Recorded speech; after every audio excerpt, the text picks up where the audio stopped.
अमेरिकी राष्ट्रपति Donald Trump आखिर ईरान के साथ बातचीत करने के लिए गिड़गिड़ा क्यों रहे हैं?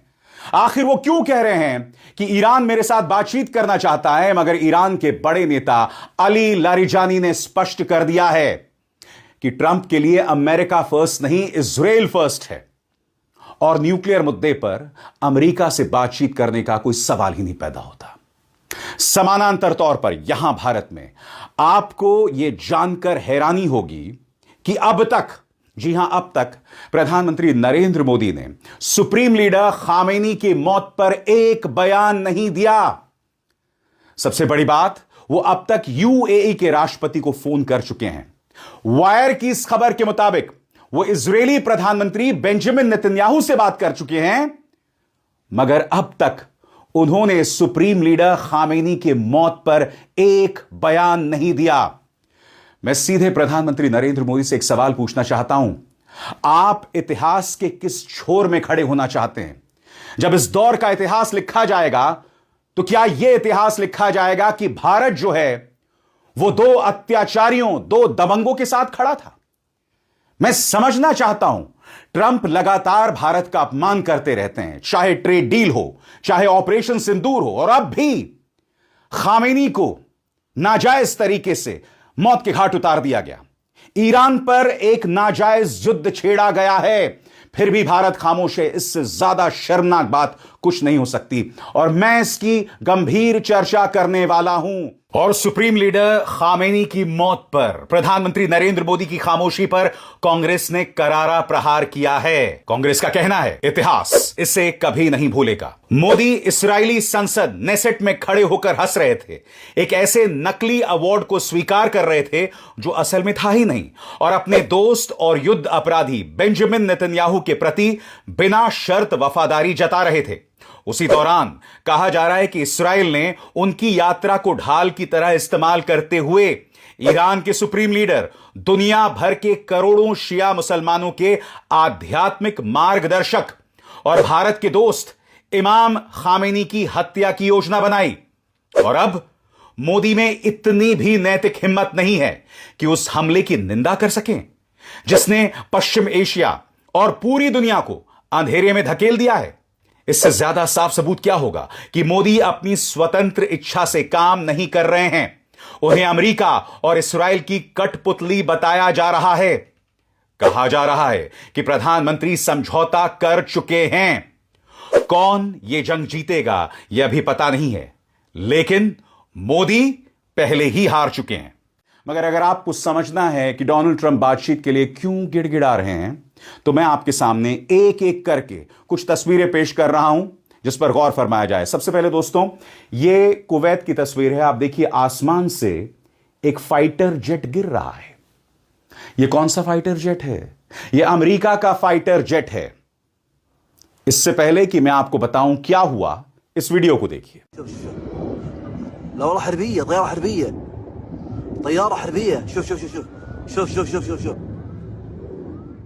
क्या आप जानते हैं इस तरह के कई फाइटर जेट्स इस वक्त कुवैती आसमान में ऊपर से नीचे गिर रहे हैं, और ये सब अमेरिकन फाइटर जेट्स हैं जिन्हें ईरान निशाना बना रहा है। अब मैं आपको या आपसे मिलवाना चाहता हूं उन 3 अमेरिकन फाइटर पायलट से जो बच गए। ये देखिए, ये 2 पुरुष फाइटर पायलट्स हैं और एक महिला फाइटर पायलट है, और ये लोग कुवैत के आसमान से नीचे गिर गए। ईरान ने मिसाइल दागी, वो मिसाइल इन फाइटर जेट्स को लगी और वो नीचे गिर गए। अब तक 3 अमेरिकी सैनिक आधिकारिक तौर पर मारे जा चुके हैं ईरानी मिसाइल हमले में। ट्रंप पर यह आरोप लग रहा है कि वो आंकड़ों को छुपा रहे हैं, और इसका प्रमाण इस बात से पता चलता है कि डोनाल्ड ट्रंप अब यह कह रहे हैं कि आने वाले दिनों में हमारे और सैनिक शहीद हो सकते हैं। तो बड़ा प्रश्न मिस्टर ट्रंप, आखिर अमेरिका को इस युद्ध में किसने ढकेला? आखिर क्यों आपने ईरान पर प्रहार किया जबकि ईरान तमाम शर्तों को पूरी कर रहा था?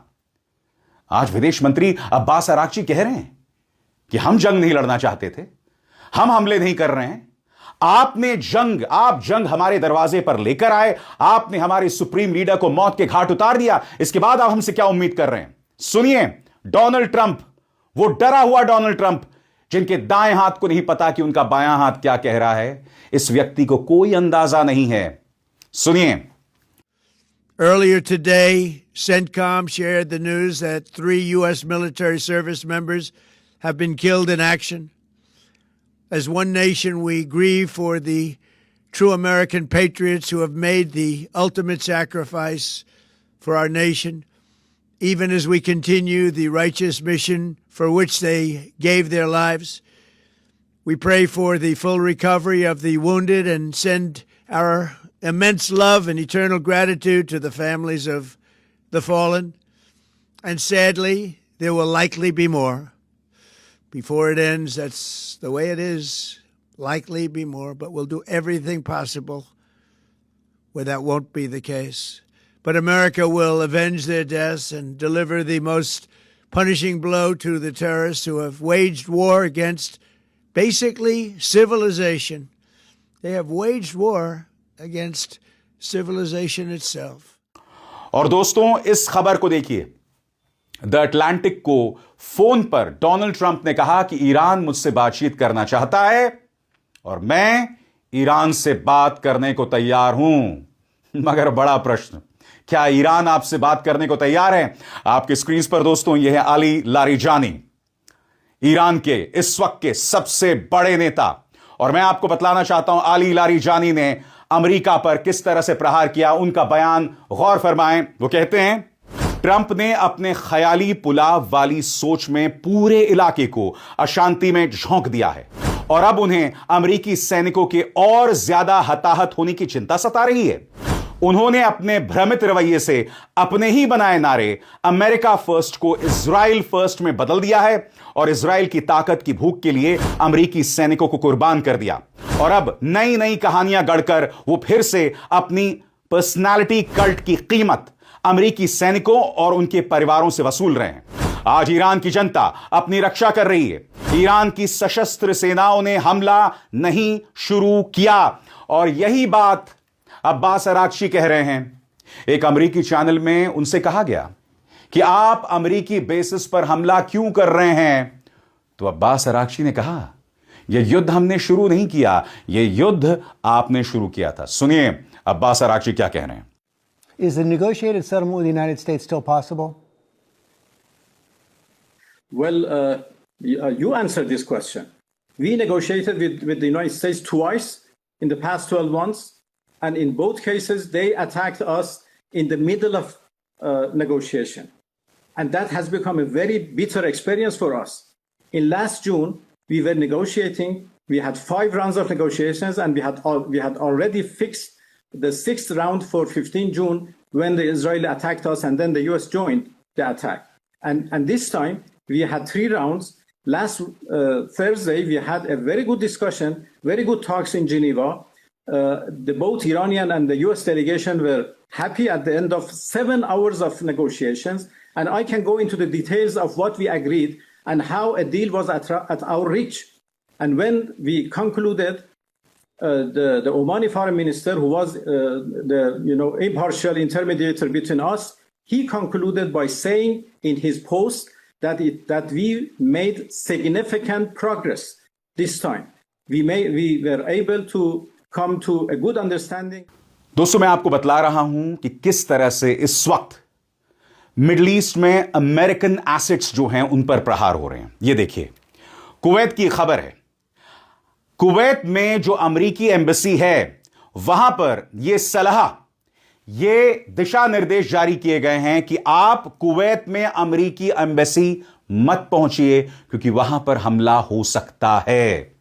कुवैत पर लगातार हमले हो रहे हैं। सबसे बड़ी बात, न सिर्फ अमेरिकी बेसिस पर हमले हो रहे हैं बल्कि खाड़ी देश जो अमेरिका का साथ दे रहे हैं उन पर भी हमले हो रहे हैं। और आगे बढ़ने से पहले एक जरूरी संदेश, मेरे कार्यक्रमों के लिए आप नोटिफिकेशन का इंतजार मत कीजिए। मेरे चैनल में जाइए और खुद जाकर कार्यक्रम देखिए और रहिए अपडेटेड।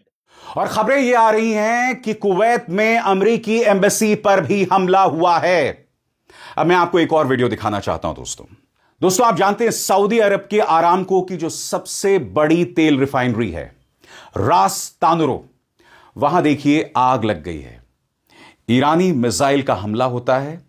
एक दूसरी थ्योरी जो ये कही जा रही है कि हो सकता है कि ईरानी ड्रोन का कोई टुकड़ा जो है वो उनकी तेल रिफाइनरी पर गिरा, मगर आप जानते हैं जिस पैमाने पर यह आग दिखाई दे रही है उससे इस बात का अंदाजा हो रहा है कि यहां पर क्या हो रहा है।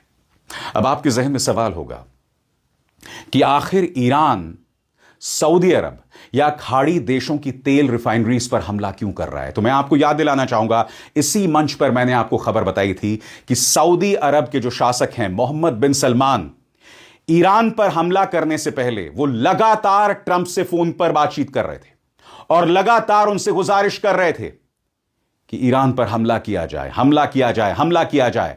कहने को इसमें दो खिलाड़ी हैं, यानी अमेरिका और इस्राइल, मगर सऊदी अरब का भी एक अहम किरदार है। और सबसे बड़ी बात, तमाम गल्फ कंट्रीज क्या कह रहे हैं कि हम अपनी जमीन जो है वो अमेरिका को नहीं देंगे। तो अब मैं आपको एक वीडियो दिखाना चाहता हूं जो अमेरिकी सेंट्रल कमांड ने जारी किया है। यहां पर आप इस वीडियो में देखिए, यह वीडियो अमेरिकी सेंट्रल कमांड का है और यह कहीं ना कहीं मरुस्थल से मिसाइल फायर की जा रही है। बड़ा प्रश्न, क्या यह मिसाइल अमेरिकी जमीन से फायर की जा रही है? यह मिसाइल समुद्र से फायर नहीं की जा रही है, यह मिसाइल जमीन से फायर की जा रही है। इसका मतलब क्या हुआ? किसी खाड़ी देश ने अपनी जमीन दी अमेरिका को और उस जमीन से यह मिसाइल ईरान पर फायर की जा रही है। इसका मतलब क्या हुआ? तमाम जो खाड़ी देश कह रहे थे कि हम अपनी जमीन को नहीं देंगे, वो पूरी तरह से गलत था, वो झूठा था। अब यहां पर एक बातचीत चल रही है और यहां सऊदी अरब का एक शख्स कह रहा है कि अमेरिका ने हमें अकेला छोड़ दिया, अमेरिका का ध्यान सिर्फ इस्राइल पर है। तो मैं आपसे पूछना चाहता हूं, आप क्या उम्मीद कर रहे थे? ट्रंप जो है अपने अलावा किसके बारे में सोचते हैं? और यह पूरी लड़ाई कहीं ना कहीं इस्राइल के कहने पर शुरू की गई है।